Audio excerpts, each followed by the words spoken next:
दिल्ली के ओखला विधानसभा से आम आदमी पार्टी के अमानतुल्लाह खान तीसरी बार हैट्रिक लगाने की फिराक में हैं, लेकिन उनका यहां पर बहुत ज़बरदस्त मुकाबला है कांग्रेस पार्टी की नेता अरीबा खान से। वो यहां के बड़े कांग्रेस नेता आसिफ मोहम्मद खान की बेटी हैं और इस इलाके में पिछले कई बरसों से राजनीति कर रही हैं। मेरे साथ हैं मैम, बहुत स्वागत है आपका भारत समाचार। Thank you so much. Ma'am, आपसे ये जानना चाहेंगे कि इस पूरे विधानसभा क्षेत्र की जो समस्याएं हैं जिनको लेकर आप इस चुनावी मैदान में हैं, वो क्या है? देखिए, इस इलेक्शन का जो सबसे बड़ा मुद्दा है इस वक्त वो है डेवलपमेंट का मुद्दा, और बहुत हाई लेवल की एंटी इनकम्बेंसी है जो सिटिंग एमएलए हैं अमानतुल्लाह खान साहब उनके लिए। और कहीं ना कहीं ओखला को पिछले 10 सालों में, चाहे वो सिटिंग एमएलए हों अमानतुल्लाह साहब या फिर उनके जो लीडर हैं केजरीवाल जी, उनकी तरफ से लगातार निगलेक्ट किया गया है ओखला को। और जो बार बार उनको 2 बार मौका दिया गया कि वो शायद इस बार कुछ डेवलपमेंट कराएं, शायद दोबारा मौका दो डेवलपमेंट कराएं, लोगों को सिर्फ मायूसी का सामना करना पड़ा। जो बेसिक आपकी फैसिलिटीज़ होती हैं इलाके की, जिसमें आपका सीवर, पानी, सड़क, बिजली, ट्रैफिक, नशाखोरी, ये जो जितने भी इश्यूज़ होते हैं, इस पर कोई भी 10 सालों में काम नहीं करा गया है। और यही रीज़न है कि लोग इस वक्त उकता चुके हैं बुरी तरह आम आदमी पार्टी से और उनके विधायकों से, और कहीं ना कहीं एक बदलाव की हवा चल रही है और कांग्रेस पार्टी की तरफ वो हवा मजबूती से चल रही है। अच्छा मैम, आपको नहीं लगता कि एक जो मार्जिन था 2 बार उनकी जीत का, वो काफ़ी बड़ा था, दूसरी बार तो और बढ़ गया, तो ऐसे में कितनी बड़ी चुनौतियां आपके सामने हैं? देखिए, वो मार्जिन बड़ा इसलिए नहीं था कि वो काबिल कैंडिडेट थे।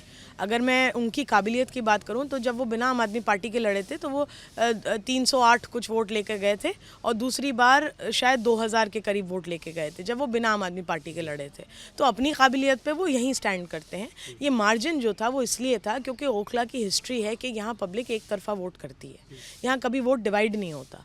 जिसको वो सूटेबल कैंडिडेट समझती है वो एक तरफा वोटिंग उसके लिए होती है। और हमें उम्मीद है कि इस बार एक तरफा वोटिंग कांग्रेस पार्टी के लिए होगी और हमारे लिए होगी, क्योंकि जो एजेंडा है डेवलपमेंट का और जो मुद्दा है, क्योंकि सिटिंग विधायक जो है अमानतुल्लाह साहब, वो इस वक्त बीजेपी का डर दिखा रहे हैं लोगों को। जैसे मोदी जी हिंदुओं को खतरे में बता रहे हैं लगातार, ऐसे अमानतुल्लाह जो है वो मुसलमानों को खतरे में बता रहे हैं। ये लोग सिर्फ मोबिलाइजेशन करते हैं, पोलराइजेशन करते हैं ये लोग, और इसी राजनीति पे ये लोग इलेक्शन लड़ते हैं और फिर 5 साल गायब हो जाते हैं जब डेवलपमेंट की इनसे सवाल पूछे जाते हैं। तो देखिए, मार्जिन बहुत बड़ा रहेगा इस बार भी जीत का, लेकिन इंशाल्लाह कांग्रेस पार्टी इस बार जीत दर्ज करेगी ओखला से, और हम मजबूती से लोगों के बीच डेवलपमेंट के मुद्दे को लेकर जा रहे हैं। हम उनसे डेवलपमेंट पे वोट मांग रहे हैं, डेवलपमेंट की बुनियाद पे, ना कि उनको बीजेपी का डर दिखा के। मैम, जैसे कि आपने अभी कहा कि पीएम मोदी जो है वो डर दिखा के वोट मांग रहे हैं, हमने देखा कि यहाँ पर अब योगी आदित्यनाथ भी चुनावी जनसभाएं कर रहे हैं और नारा जो उनकी चुनावी मंच से हम उनके जुबान से भी सुन रहे हैं, और वो बड़े बड़े पोस्टर्स में लगा भी है, कटेंगे तो बटेंगे। इसको आप किस तरीके से देखती हैं? क्या वो नारा जो उत्तर प्रदेश के लोकसभा चुनाव में फ्लॉप हो गया, वो नारा यहाँ काम करेगा? देखिए, बटेंगे तो कटेंगे का अगर आप असल में सेंस समझें तो हकीकत बात तो यही है कि जो इस मुल्क की तहजीब है, गंगा जमनी तहजीब, जो भाईचारा इस मुल्क में हमेशा रहा है, एक सेक्युलर नेशन, इतनी बड़ी यहाँ एक आबादी है, लार्जेस्ट डेमोक्रेसी अगर मैं कहूँ पूरी दुनिया में है, और बटेंगे का तो काम मोदी और अमानतुल्लाह ही और केजरीवाल ही कर रहे हैं। और मैं तो खुद ये बात कहती हूँ कि मुसलमान भाई, हिंदू भाई, सिख भाई, ईसाई भाई, हमारे जितने यहाँ और जितनी कम्युनिटीज़ हैं, दलित हैं, पिछड़े हैं, अगर हम सब बढ़ गए इन नेताओं की बातों में आके तो ये हमें अलग अलग काटने का काम शुरू कर देंगे। अभी ये माइनॉरिटीज़ और दलितों को और पिछड़ों को काट रहे हैं, जब इनका एजेंडा बदलेगा तो ये अपनी ही कौम को काटना शुरू कर देंगे। मैं तो खुद ये बात कह रही हूँ कि हमारा एक मुल्क है, हमारा भाईचारा है, हम इन नेताओं की बातों में आके हमें बंटने का काम नहीं करना है। हमें एकजुट होकर मजबूती से अपने एक मुल्क की तहजीब का वो बचाना है, और हमें आइन को बचाना है, कॉन्स्टिट्यूशन को बचाना है। तो मैं तो खुद, मेरी ये अपील है लोगों से कि आप इनकी बातों में उलझिए मत, आप बंटने का काम मत करिए इनकी पॉलिटिक्स में आकर। इनका तो यही काम है, इनसे अभी डेवलपमेंट पे बात कर लो तो ये बगले झांकने लगते हैं, क्योंकि उन मुद्दों पे, और ये बातें इसीलिए करते हैं, कम्युनल बातें, ताकि डेवलपमेंट पे कोई सवाल ना हो पाए। तो देखिए, इस मुल्क की तहजीब है, एक भाईचारा रहा है शुरुआत से, जो आज़ादी के वक्त पे जो हालात हुए थे, उसके बाद देखिए क्या खूबसूरत हो हिंदुस्तान बना, उसके बाद कैसे यहाँ यहाँ भाईचारे के साथ सब रहे और कैसा प्रोग्रेसिव नेशन बना ये कांग्रेस की सरकार में। लेकिन जो हालात बीच में ख़राब हुए उसका जवाब भी आवाम ने दे दिया इस लोकसभा इलेक्शन में। जो 400 पार का डंका पीटते थे उनको अलायंस में सरकार बनानी पड़ गई, इतने बुरे हालात हुए। आम आदमी पार्टी जो अभी हाल ही में जिस तरीके से जो इंडिया गठबंधन था वो बिखरा, उसके बाद में ये कहना शुरू कर दिया कि कांग्रेस पार्टी जो है वो बीजेपी की ही बी पार्टी है, तो इसको आप किस तरीके से लेती हैं? क्या इसका कोई असर ज़मीनी तौर पर आपको दिखाई दे? देखिए, केजरीवाल जी की तो ये आदत है जुमलेबाज, जैसे मोदी जी की जुमलेबाजियां हैं इसी तरीके से केजरीवाल की जुमलेबाजियां हैं। और मज़े की बात यह है कि वो कहते हैं कि अगर पूरे हिंदुस्तान में कोई ईमानदार है तो सिर्फ मैं हूँ। मतलब आप कह रहे हैं आपके अपनी पार्टी के सारे एमएलएज भी मक्कार हैं और भी सारे लीडर मक्कार हैं, आप सबको मक्कार बता रहे हैं, बस अपने आप को एक सिंगल आदमी ईमानदार का डंका पीट रहा है। तो देखिए, ये 56 इंच वाले या ये ईमानदारी वाले, ये झूठी मक्कार पार्टी है आम आदमी पार्टी जो है। और कहीं ना कहीं इन्होंने आंखों में धूल झोंकने का काम किया है लोगों के। भले ही हम अलायंस में थे इनके साथ, इंडिया गठबंधन में थे लोकसभा में, उस वक्त कॉन्स्टिट्यूशन की लड़ाई थी, उसको बचाने की, और डेमोक्रेसी की लड़ाई थी, और इस मुल्क की तहजीब को बचाने की लड़ाई थी। लेकिन जिस तरीके से इन्होंने दिल्ली के आवाम के साथ धोखाधड़ी का काम करा है, उनकी आंखों में धूल झोंकने का काम करा है, जिस तरीके से लगातार दिल्ली के लोगों के साथ एक वो कहते हैं कि एक खेल रचा ये अपनी ईमानदारी का, और उनके हाथों में, उनकी झोलियों में क्या मिला उनको, ये सबके सामने जाहिर है। ओखला के आप पोल्यूशन की बात करें, यमुना देख लीजिए, सीवेज सिस्टम देख लीजिए, ड्रेनेज सिस्टम देख लीजिए, बुरा हाल है, त्राही त्राही है इस वक्त दिल्ली में। दिल्ली जो शीला जी के टाइम पे एक अवार्ड भी हमें मिला था क्लीन दिल्ली और ग्रीन दिल्ली का, तो ऐसे हालातों में आज दिल्ली के लोगों को जीना पड़ रहा है। तो देखिए, हमारी लड़ाई सिर्फ और सिर्फ ये है कि हम अपनी आवाम के साथ धोखाधड़ी नहीं होने दे सकते। भले ही अलायंस में कोई पार्टी हमारे साथ हो, लेकिन अगर हमें लगेगा कि वो हमारे लोगों के साथ अत्याचार कर रही है तो हम उसके साथ नहीं खड़े। ये जो सीट है ये मुस्लिम बाहुल्य सीट है और यहाँ पर एक लार्ज नंबर है मुस्लिम वोटरों का, लेकिन बीजेपी का ये दावा है कि अब की बार यहाँ पर जो मुस्लिम हैं वो 3 जगह डिवाइड है। जो बड़ी पार्टियाँ हैं उनके कैंडिडेट भी मुस्लिम समाज से हैं। दूसरी तरफ वो बीजेपी की तरफ से मनीष चौहान को यहाँ पर लेकर आई है चुनावी मैदान में।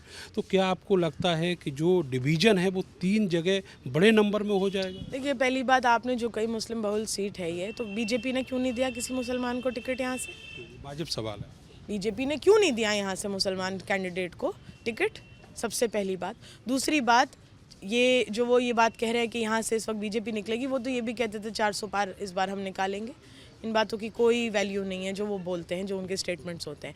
तीसरी बात, मैंने आपकी इस बात का पहले ही जवाब दे दिया कि ओखला की आप इलेक्शंस और रिजल्ट्स की हिस्ट्री अगर देखें तो यहाँ एक तरफा वोटिंग होती है।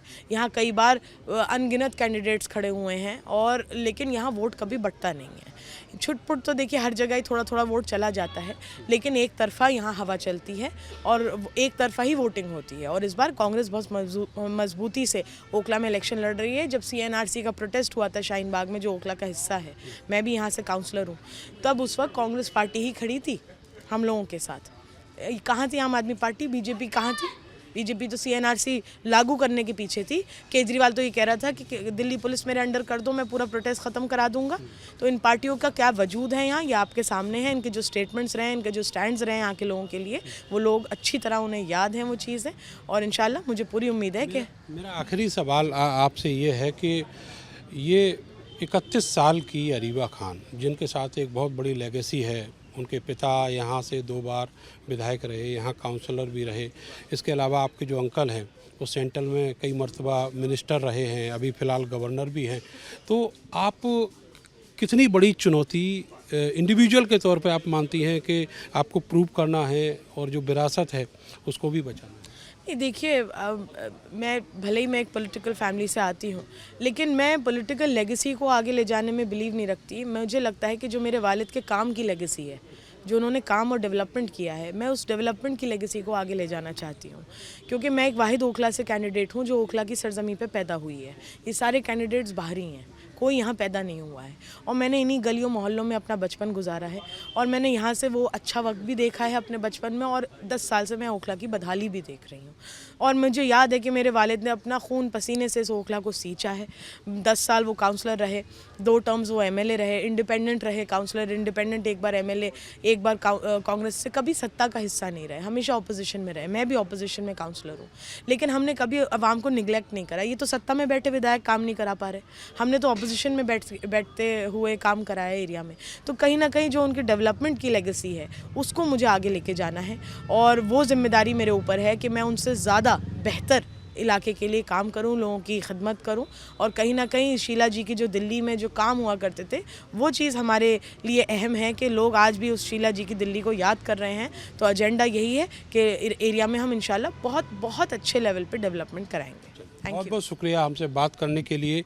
तो एक ये जो मुद्दा है कि अरीबा खान यहीं की पैदाइश हैं और यहाँ पर उन्होंने एक एक गली मोहल्ला, एक एक कूचा करीब से देखा है, वहाँ की समस्याओं को, वहाँ की दिक्कतों को जानती हैं। लेकिन ये शिकायत आम जनता के बीच भी है कि अमानतुल्लाह खान यहाँ से 2 बार बड़े मार्जिन से जीते, लेकिन वो पब्लिक के बीच नहीं आते। समस्याएं अपनी जगह लगातार बनी हुई हैं। कैमरा सहयोगी सानू के साथ मैं नरेंद्र, भारत समाचार, दिल्ली।